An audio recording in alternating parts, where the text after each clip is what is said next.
வணக்கம். இன்னைக்கு நாம ஒரு முக்கியமான விஷயத்த கொஞ்சம் ஆழமா பார்க்க போறோம். சொல்லுங்க. பணம் சம்பாதிக்கிறது மட்டும்தான் வாழ்க்கையோட குறிக்கோளா? இல்ல உண்மையான ஒரு செழுமையான வாழ்க்கைங்கிறது பணத்தையும் தாண்டி வேற ஏதாச்சும் இருக்கா? ம் ராபின் சர்மா இருக்கார் இல்லையா, புகழ்பெற்ற தலைமை பண்பு நிபுணர். அவரோட கருத்துக்களை வச்சுதான் இதை அலச போறோம். ஓ, ராபின் சர்மா. சரி சரி. அவர் என்ன சொல்றாருன்னா, நிறைய பேர் பணத்துக்காக பயங்கரமா ஓடி கடைசியில ஐயோ தப்பான ஒரு மலையில ஏறிட்டோமேன்னு வருத்தப்படுறாங்களாம். ஆமா, இது ஒரு முக்கியமான பாயிண்ட். நம்ம கலாச்சாரத்திலே பணம்னாதா செல்வம், வெற்றின்னு ஒரு மயக்கம் இருக்குல்ல. ஆமா ஆமா. ஆனா சர்மா சொல்ற மாதிரி பல கோடீஸ்வரர்கள் கூட உள்ளுக்குள்ள ஒரு மாதிரி ஒரு ஏழ்மையா ஃபீல் பண்றாங்க. ஏன் அப்படி? ஏன்னா பணங்கிறது அவர் சொல்ற 8 விதமான செல்வங்கள்ல ஒண்ணுதான். ஒண்ணே ஒண்ணு. ஓ, 8 செல்வங்களா? ஆமா. அதை தாண்டி பாத்தீங்கன்னா வளர்ச்சி, அதாவது நம்மளோட growth, அப்புறம் ஆரோக்கியம், வெல்னஸ், குடும்பம், ஃபேமிலி, ம். உங்களுடைய தனித்திறமை, கிராஃப்ட்னு சொல்றாரு அது, நம்ம சமூகம், கம்யூனிட்டி, சாகசம், அட்வென்ச்சர், அப்புறம் சேவை, சர்வீஸ், இந்த மாதிரி 7 விஷயங்கள். அப்பா, இவ்வளவும் இருக்கா? இதெல்லாம் சேர்ந்தாதான் முழுமையான செல்வம். பணம் மட்டும் பத்தாது. சரி சரி. இதுக்குள்ள இன்னும் கொஞ்சம் ஆழமா போலாமா? முதல்ல அவர் இந்த மனக்கசப்பு சேகரிப்பாளர்னு சொல்றாரு. அப்படி இருக்கக்கூடாதுன்னு அத பத்தி கொஞ்சம் சொல்லுங்களா? நிச்சயமா. இது ரொம்ப முக்கியம். நம்ம வாழ்க்கையில நமக்கு வர்ற சின்ன சின்ன காயங்கள், ஏமாற்றங்கள், இது எல்லாம் சரியா டீல் பண்ணாம ம். மனசுக்குள்ளேயே வச்சுக்கிறது. ஆமா. உள்ளுக்குள்ளேயே வச்சுக்கிறப்போ அது அப்படியே ஒண்ணு மேல ஒண்ணா சேர்ந்து ஒரு மனக்கசப்பு மூட்டை மாதிரி ஆயிடுது. ரிசென்ட்மெண்ட் ஸ்டாக்னு சொல்றார். ஓஹோ. இதனால நம்மளோட எனர்ஜி, நம்ம ஆற்றல் குறைஞ்சு போகுது. அவர் என்ன சொல்றாருன்னா, மன்னிக்கிறது மூலமா தான் நாம அந்த பாரத்திலேருந்து வெளியே வர முடியும். மன்னிக்கிறதா? ஆமா. மன்னிக்கும் போது அந்த நெகட்டிவ் எனர்ஜி போய் நம்மளோட கிரியேட்டிவிட்டி, நம்ம படைப்பாற்றலோட நம்மளால நெருக்கமா இருக்க முடியுங்கிறாரு. புரியுது புரியுது. அப்போ அந்த மனக்கசப்ப விட்டாதான் அடுத்த கட்டத்துக்கு போக முடியும். சரி, அடுத்து பணம். பணத்தை எப்படி பார்க்கணும்? சில பேர் ரொம்ப கொண்டாடுறாங்க, சில பேர் ரொம்ப தள்ளி வைக்கிறாங்க. கரெக்ட். இதுல ஒரு பேலன்ஸ் வேணும். ஷர்மா என்ன சொல்றாருன்னா, பணத்தை உங்க எஜமானனா ஆக்காதீங்க, ஆனா அதை வெறுக்கவும் செய்யாதீங்க. அப்புறம் அது ஒரு சேவகனா பயன்படுத்துங்க, ஒரு கருவி மாதிரி. உங்க சுயமதிப்பை உங்ககிட்ட எவ்வளவு பணம் இருக்குங்கிறத வச்சு தீர்மானிக்காதீங்க. அது தப்பு. ம். நல்ல விஷயங்களுக்கு பணத்தை பயன்படுத்துங்க, ஆனா பணம் மட்டுமே உங்களை சந்தோஷமாக்கும்னு மட்டும் நினைக்காதீங்க. அது வாழ்க்கையோட ஒரு பகுதி, அவ்வளவுதான். சரி, பணம் ஒரு பகுதி தான். அப்போ உறவுகள், குடும்பம், நண்பர்கள் பத்தி என்ன சொல்றாரு? அது ரொம்ப ரொம்ப முக்கியம்னு சொல்றாரு. அவர் ஒரு கதை கூட சொல்றாரு.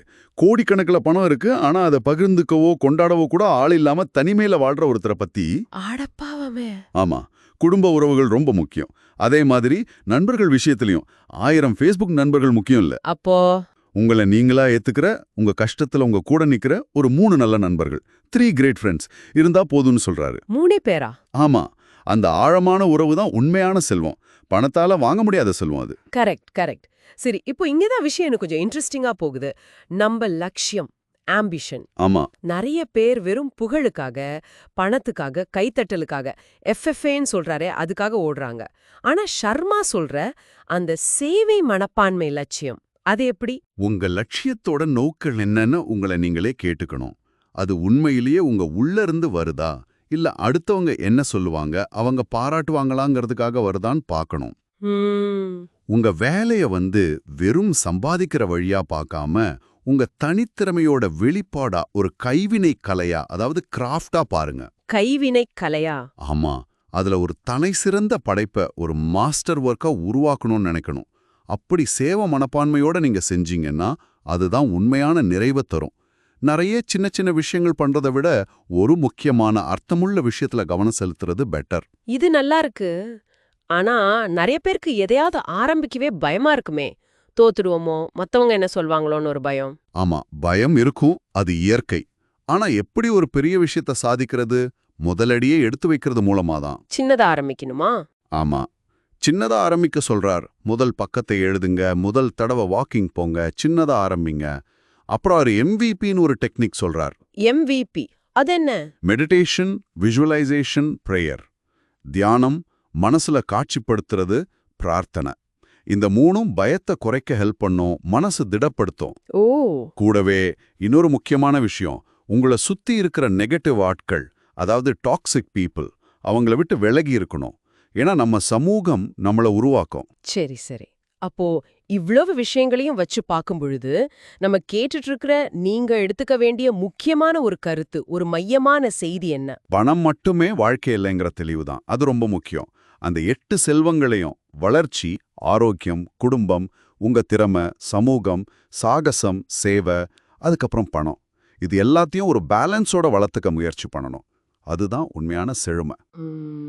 அப்புறம் மத்தவங்க வெற்றியை பார்த்து பொறாமப்படாம அதை உங்களுக்கு ஒரு சாத்தியம், ஒரு பாசிபிலிட்டியா பாருங்க. ஏன் அவங்களுக்கு கிடைச்சது நமக்கு கிடைக்காதுன்னு கேட்க சொல்றீங்களா? ஆமா, ஏன் நீங்களா இருக்கக்கூடாதுன்னு உங்களை நீங்களே கேளுங்க. அந்த பற்றாக்குறை மனப்பான்மை, ஸ்கேர்சிட்டி மைண்ட் செட், அதை விட்டுட்டு உங்ககிட்ட இருக்கிற தனித்துவமான திறமைகளை நம்பிக்கையோட இந்த உலகத்துக்கு கொடுங்க. ரொம்ப அருமையா சொன்னீங்க. அப்போ பணம் ஒரு முக்கிய அங்கம்தான், மறக்கல.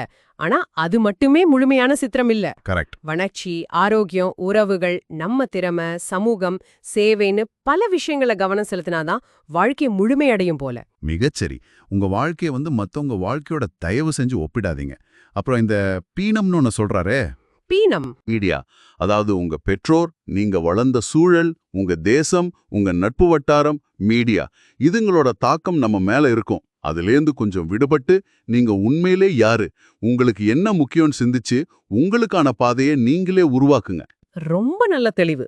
சரி, இந்த உரையாடலை நிறைவு செய்யும்போது நீங்க யோசிக்கிறதுக்காக ஒரு கேள்வி. கேளுங்க.